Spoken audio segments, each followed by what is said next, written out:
Hey everyone, hope you all are doing well. Today we're going to be reading 2 Samuel 8, Ezra 4, and Ezekiel 31. Now let's pray before we get into the word.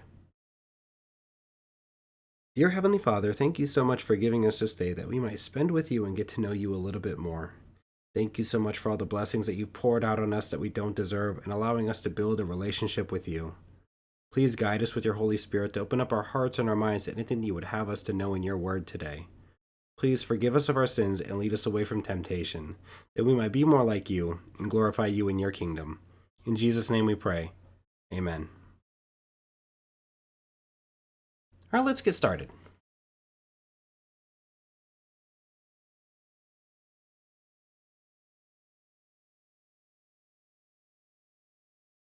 Second Samuel 8. In the course of time, David defeated the Philistines and subdued them, and he took Metheg Ammah from the control of the Philistines. David also defeated the Moabites. He made them lie down on the ground and measured them off with a length of cord. Every 2 lengths of them were put to death, and the third length was allowed to live. So the Moabites became subject to David and brought him tribute. Moreover, David defeated Hadadezer, son of Rehob, king of Zobah, when he went to restore his monument at the Euphrates River. David captured 1,000 of his chariots, 7,000 charioteers, and 20,000 foot soldiers. He hamstrung all but 100 of the chariot horses. When the Arameans of Damascus came to help Hadadezer, king of Zobah, David struck down 22,000 of them. He put garrisons in the Aramean kingdom of Damascus, and the Arameans became subject to him and brought tribute. The Lord gave David victory wherever he went. David took the gold shields that belonged to the officers of Hadadezer and brought them to Jerusalem. From Tebah and Berothai, towns that belonged to Hadadezer, King David took a great quantity of bronze.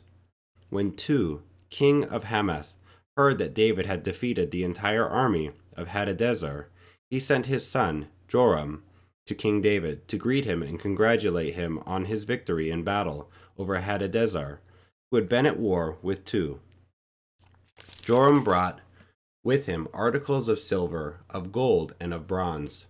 King David dedicated these articles to the Lord, as he had done with the silver and gold from all the nations he had subdued, Edom and Moab, the Ammonites and the Philistines, and Amalek. He also dedicated the plunder taken from Hadadezer, son of Rehob, king of Zobah. And David became famous after he returned from striking down 18,000 Edomites in the Valley of Salt. He put garrisons throughout Edom, and all the Edomites became subject to David. The Lord gave David victory wherever he went. David reigned over all Israel, doing what was just and right for all his people. Joab, son of Zeruiah, was over the army. Jehoshaphat, son of Ahilud, was recorder. Zadok, son of Ahitub, and Ahimelech, son of Abiathar, were priests. Seraiah was secretary.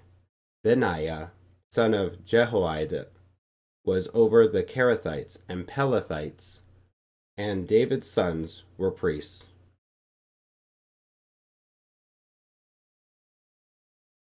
Ezra 4.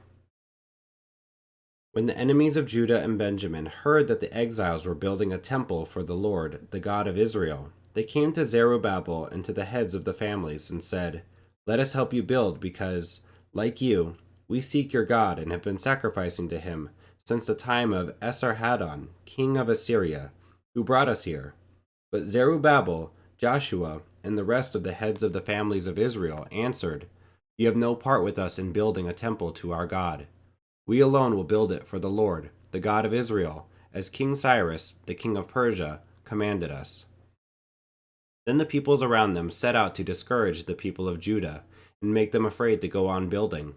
They bribed officials to work against them and frustrate their plans during the entire reign of Cyrus, king of Persia, and down to the reign of Darius, king of Persia. At the beginning of the reign of Xerxes, they lodged an accusation against the people of Judah and Jerusalem. And in the days of Artaxerxes, king of Persia, Bishlam, Mithridath, Tabeel and the rest of his associates wrote a letter to Artaxerxes. The letter was written in Aramaic script and in the Aramaic language. Rehum, the commanding officer, and Shimshai, the secretary, wrote a letter against Jerusalem to Artaxerxes the king as follows. Rehum, the commanding officer, and Shimshai, the secretary, together with the rest of their associates, the judges, officials, and administrators over the people from Persia, Uruk and Babylon, the Elamites of Susa, and the other people whom the great and honorable Ashurbanipal deported and settled in the city of Samaria and elsewhere in Trans-Euphrates. This is a copy of the letter they sent him. To King Artaxerxes, from your servants in Trans-Euphrates. The king should know that the people who came up to us from you have gone to Jerusalem and are rebuilding that rebellious and wicked city. They are restoring the walls and repairing the foundations. Furthermore, the king should know that if this city is built and its walls are restored, no more taxes, tribute, or duty will be paid, and eventually the royal revenues will suffer. Now, since we are under obligation to the palace, and it is not proper for us to see the king dishonored, we are sending this message to inform the king, so that a search may be made in the archives of your predecessors. In these records you will find that this city is a rebellious city, troublesome to kings and provinces, a place with a long history of sedition. That is why this city was destroyed. We inform the king that if this city is built and its walls are restored, you will be left with nothing in Trans-Euphrates. The king sent this reply. To Rehum, the commanding officer, Shimshai, the secretary, and the rest of their associates living in Samaria and elsewhere in Trans-Euphrates. Greetings. The letter you sent us has been read and translated in my presence. I issued an order and a search was made, and it was found that this city has a long history of revolt against kings and has been a place of rebellion and sedition. Jerusalem has had powerful kings ruling over the whole of Trans-Euphrates, and taxes, tribute, and duty were paid to them. Now issue an order to these men to stop work, so that this city will not be rebuilt until I so order. Be careful not to neglect this matter. Why let this threat grow to the detriment of the royal interests? As soon as a copy of the letter of King Artaxerxes was read to Rehum and Shimshai the secretary and their associates, they went immediately to the Jews in Jerusalem and compelled them by force to stop.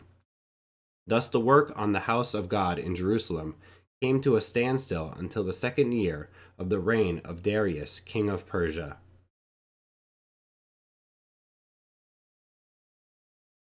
Ezekiel 31. Pharaoh as a felled cedar of Lebanon. In the 11th year, in the 3rd month, on the 1st day, the word of the Lord came to me. Son of man, say to Pharaoh, king of Egypt, and to his hordes, who can be compared with you in majesty? Consider Assyria, once a cedar in Lebanon, with beautiful branches overshadowing the forest. It towered on high, its top above the thick foliage. The waters nourished it, deep springs made it grow tall. Their streams flowed all around its base and sent their channels to all the trees of the field. So it towered higher than all the trees of the field. Its boughs increased and its branches grew long, spreading because of abundant waters. All the birds of the sky nested in its boughs. All the animals of the wild gave birth under its branches. All the great nations lived in its shade. It was majestic in beauty, with its spreading boughs, for its roots went down to abundant waters. The cedars in the garden of God could not rival it, nor could the junipers equal its boughs, nor could the plane trees compare with its branches. No tree in the garden of God could match its beauty. I made it beautiful, with abundant branches, the envy of all the trees of Eden in the garden of God. Therefore, this is what the sovereign Lord says. Because the great cedar towered over the thick foliage, and because it was proud of its height, I gave it into the hands of the ruler of the nations, for him to deal with according to its wickedness. I cast it aside, and the most ruthless of foreign nations cut it down and left it. Its boughs fell on the mountains and in all the valleys. Its branches lay broken in all the ravines of the land. All the nations of the earth came out from under its shade and left it. All the birds settled on the fallen tree, and all the wild animals lived among its branches. Therefore, no other trees by the waters are ever to tower proudly on high, lifting their tops above the thick foliage. No other trees so well watered are ever to reach such a height. They are all destined for death, for the earth below, among mortals who go down to the realm of the dead. This is what the sovereign Lord says. On the day it was brought down to the realm of the dead, I covered the deep springs with mourning for it. I held back its streams, and its abundant waters were restrained. Because of it, I clothed Lebanon with gloom, and all the trees of the field withered away.